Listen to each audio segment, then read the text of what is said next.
법률 용어는 아니지만 요즘 많이 사용하는 용어가 있습니다. 가스라이팅. 네.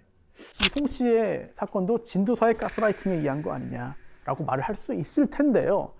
이 가스라이팅이 참극을 부른 사건이 있습니다. 2020년 한 카페에서 일하던 60대 여성 박모 씨가 사망했어요. 그런데 맞아 죽었습니다. 절구 있잖아요. 절구공이 이거 등으로 무참하게 맞아서 죽었습니다. 당시 그 사체의 상태가 굉장히 참혹했어요. 일단 그 치아에 이제 그 노양도 있고 또 점막 출혈이 있었고요. 부피가 섬유화되어 있었고 사인은 둘력, 그러니까 그 외부의 어떤 그 힘에 의해서 잔인하다. 내부 출혈이 일어나서 사망했는데 범인이 누굴까? 큰딸 A를 범인으로 지목했습니다. 원한에 의한 그런 관계가 복수 막 이런 게 아니고요? 공범도 있어요. 남자친구? 여동생 2명, 엄마를? 세 자매가 이런 일을 벌인 건데 체포된 다음에 이런 말을 했어요. 저희가 카페 운영하면서요. 금전적으로 힘들어서 엄마한테 돈 좀 도와달라고 그랬는데 엄마가 거부했어요. 거절당해서 때렸습니다. 자, 그런데 그것만이 아니고요. 사실 이런 극단적인 폐륜범죄의 배후가 있습니다. 무속인 김 씨. 나 지금 계속 소름 돋아. 네, 무속인은 이렇게 말했어요. 이 자매들에게 너희들 재벌가 그 남자들하고 결혼할 수 있어. 그런데 엄마가 길을 흔들어대가지고 그게 안 되는 거야. 그 사건 당일에도 이 세 자매가 이 김 씨와 메시지를 주고받습니다. 그리고 그 직후에 무참하게 엄마를 때려 죽였어요. 자, 그날 어떤 메시지를 주고받았는가? 어떻게 정신이 나갔나 뭐 저거를. 엄마에게 이런 걸 하라는 거잖아요. 잡아서 묶어라. 저 말은 법률적으로 보면 그냥 명령조다라고 볼 수 네네. 있지만 대단히 위험한 말이고 대단히 그 공격적인 말이죠. 왜냐하면 그게 자기 부모를 묶어 수치가 넘어가고 있어. 그러니까 말 하나하나가 대단히 날카롭고 그리고 굉장히 오랫동안 상처가 되는 말인데 그런 말을 듣게 만들었다면 엄청나게 많은 지속적인 세뇌가 있었겠죠. 저거 증거예요. 저희가 볼 때는. 맞습니다. 저건 자, 지시한 건데요, 정말? 그렇죠. 예, 지시가 인정됐습니다. 재판으로 넘어갔죠. 자, 세 자매 살인이 아니고요. 예? 아니, 이거는 뭐예요? 죽이려고 한 건 아니고 그냥 다치는 정도만 의도하고자 한 건데 결과적으로 사망했으니까 상해치사. 그런데 이제 그 존속이니까 가중처벌되죠. 존속 상해치사다. 살인은 아니었어요. 그래서 첫째 딸 A 징역 10년, 둘째, 셋째는 각각 징역 7년 받았습니다. 자, 무속인 김 씨 어떤 죄로 기소됐나? 살인교사 아니고요. 그거 아니에요? 살인교사 아니고 그거 얘기하려고 그랬는데. 죽이라고 한 건 아니다. 존속상해 교사 시켰다. 때리라고 시켰다는 거죠. 때리라고 시켰다. 징역 2년 6개월 나왔습니다. 그리고 대법원에서 이 형이 확정이 됐는데요. 그러면 요즘은 가스라이팅이 인정이 되는 거네요. 지금 대단히 중요한 또 법적인 쟁점을 좀 건드리신 겁니다. 사실 너 누구를 죽여, 누구를 때려 이렇게 직접적인 범죄를 지시하면 시키면 교사죄로 처벌받습니다. 그런데 문제는 그렇지 않은 경우도 있다는 거예요. 지배만 하고 교묘하게 조종만 하는 거죠. 이럴 경우에는 우리 법상 현재 처벌 안 돼요. 처벌하기 위해서는 죄가 명확하게 있어야 됩니다. 그런데 우리 형법에 가스라이팅 죄 없어요. 심리 지배 죄 없습니다. 정신적인 통제 죄 없어요. 그거를 어떻게 증거로 남기는가도 참 그런 것 같아요. 그렇죠. 문자가 와 있고 이렇게 하면은 예, 맞습니다. 뭔가 상해 이런 예. 거 가해라라는 그런 거라도 있는데 계속 말로만 하면서 정신적인 지배를 말로만 이렇게 오면서 그러면은 어떠한 증거도 없을 것 같아요. 맞아요. 항상 느낀 예. 건데 가스라이팅의 그 기준을 모르겠어요. 사실은. 지금 이 두 분이 정말 중요한 말씀하신 겁니다. 왜냐하면 가스라이팅 죄를 따로 규정하고 싶어도 하기 어려운 이유가 가스라이팅이 뭐죠? 기준이 없어. 기준이 어디까지 하면은 가스라이팅이고 어디까지 하면은 도와주는 거고 어디부터는 법이 허용 안 하는 거고 어디까지는 법이 허용하는 거죠? 이게 애매합니다.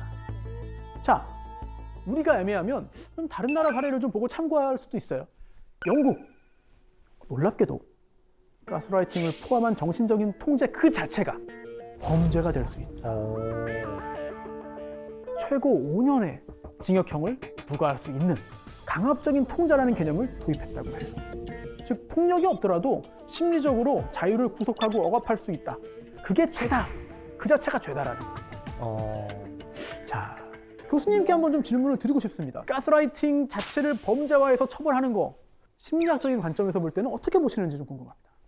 분명히 범죄죠. 심리학자들은 그렇게 생각하고 저도 그런 입장인데요. 대부분 그 말이나 그 행위 자체가 살해 지시가 아니다, 그렇게 극악하지 않다라고 생각들을 하시는데요. 저희는 이렇게 표현해요. 네. 안약은 전혀 유해하지 않은 것 같죠. 아니야. 예. 안약은 눈에 넣으면. 예. 근데 안약을 계속 옆에서 밥 먹는데 조금씩 타주면 그거 독약이거든요. 네, 그러니까 말의 자체가 증거로서 날카롭지 않다라고 해서 그게 실제로 사람한테 크게 상해를 안 입힌다라는 건 굉장히 근시안적 생각이거든요. 이 가스라이팅 우리가 점점 더 많이 사용하고 있는데 법적으로 어떻게 볼지 또는 심리학적으로 또 정신의학적으로 어떻게 볼지 좀 고민이 좀 많이 필요한 그런 영역인 것 같습니다. 피고인 A, 피해자 B 모두 40대 여성입니다. 20년 전에 공장에서 일하면서 만났어요. 그래서 알게 됐는데 2011년부터 A의 아파트에 함께 살았습니다. 당연히 대단히 가까운 관계였죠. 그런데 어느 날 이 피고인 A가요, 잠들어 있는 B의 몸에 올라탑니다. 그리고 목을 조르다가 B가 깨어나는 바람에 실패했습니다. 죽이려고 했던 거죠. 그런데 겨우 2달 뒤, 이번에도 B가 잠들어 있는 사이에 A가 이불로 목을 2, 3분간 힘껏 졸라서 기어코 살해했습니다. 여기까지 봤을 때 여러분 다 유죄라고 생각하시죠? 네. 네. 그렇죠? 예, 이게 뭐 무죄일 수는 없는 것 같아요. 네. 네. 그렇다면 중요한 건 형량입니다. 살인죄의 법정형은 사형, 무기 또는 5년 이상의 징역입니다. 살인범 A에게 몇 년형을 선고하시겠습니다? 그건 무조건 저는 최고형 때려야 된다고 생각을 네. 하고. 네. 좀 이상한 거는 B가 1차 실패했을 때 왜 안 도망가고 같이 살았지? 네. 조치를 취했어야 되는데 그것도 지금 너무 이상하고 두 네. 번이면은 네네. 한 번도 저는 용서가 안 되는데 두 번이면 그렇죠. 전 최고요. 그렇죠. 한 번 하다가 실패해가지고 두 번째 번씩이나, 살해했으니까 맞아, 의도를 가지고 또 의도를 한 가지고 한 거니까. 거니까. 실제로 확정된 형 사형이 아니고요. 무기징역도 아니고 징역 30년? 징역 1년. 왜? 징역 1년입니다. 5년 이상 아니에요? 그렇죠. 네. 근데? 5년 이상의 징역인데 징역 1년이 선고됐습니다. 이 사건 내막을 좀 알아봐야 될 것 같습니다. 자, 두 사람이 함께 사귀는 지 3년 조금 안 된 2014년 5월에 피해자 B가 난소암 진단을 받아요. 그런데 제대로 된 치료를 받지 못합니다. 경제적으로 어려웠기 때문이죠. 암을 제대로 치료 안 하니까 염증이 정말 심해지고요. 게다가 갑상선 기능 항진증까지 겹치면서 엄청난 고통을 받았습니다. 그렇게 고통을 받던 2020년 12월 B가 A에게 이렇게 말했다는 거예요. 내가 몸이 아파서 살 수가 없어. 제발 좀 죽여줘. 내가 수면제 먹고 잠들어 있는 상태에서 목 졸려 죽으면 편하게 갈 수 있을 것 같아. A는 이 B의 부탁을 받아들이고 실행에 옮긴 겁니다. B가 수면제 먹고 잠들었습니다. 그리고 A가 올라타서 살해를 시도한 건데 B가 중간에 깨어난 거예요. 그래서 그만하라고 했고 A가 또 그 말을 듣고 멈춘 겁니다. 그리고 불과 2달 지난 3월에 B의 병세가 더 악화됐어요. 혼자서 대소변도 가리지 못할 정도가 됩니다. 그래서 또다시 부탁을 합니다. 나 너무 고통스러워. 2달 전처럼 다시 한번 해줘. A는 이번에도 응하죠. 낮 12시 반경에 가지고 있던 수면제를 복용한 B가 잠드니까 혼이불로 2, 3분 동안 목을 졸라서 결국은 살해합니다. 우리 법에는요, 보통살인죄만 있는 게 아닙니다. 촉탁살인죄, 그리고 승낙살인죄가 있습니다. 촉탁이 뭐예요? 촉탁, 부탁이죠. 아, 지금 이 경우가 촉탁인 거죠? 정확합니다. 정확합니다. 승낙살인죄는 내가 너 죽여도 돼? 그래. 승낙 받아서 하는 거고요. 촉탁, 그러니까 부탁살인죄는 나 좀 죽여줘. 그래, 알았어. 라고 죽이는 겁니다. 피해자가 자유로운 의사에 의해서 자기 자신의 생명을 버리는 거잖아요. 그래서 보통 살인죄보다는 가볍게 처벌합니다. 법정형이 1년 이상 10년 이하의 징역이에요. 그런데 A는 첫 번째 시도에서는 미수에 그쳤습니다. 촉탁살인 미수. 살해에 성공한 두 번째는 기수죠. 자, 이 사건 어떻게 드러났는가? 그래서 더 충격적입니다. A가 자수했어요. A가 죽인 다음에 자수했는데요. 살해하고 곧바로 아닙니다. 그 다음 날 아닙니다. 한 달 후에 했습니다. 한 달 동안 도망 다녔나? 잠적했나? 아닙니다. 그 집에 있었습니다. 뭐야? 시신과 같이요? 함께 있었어요. 그래서 자수 후에 현장을 가보니까 시신이 대단히 많이 크게 부패했죠.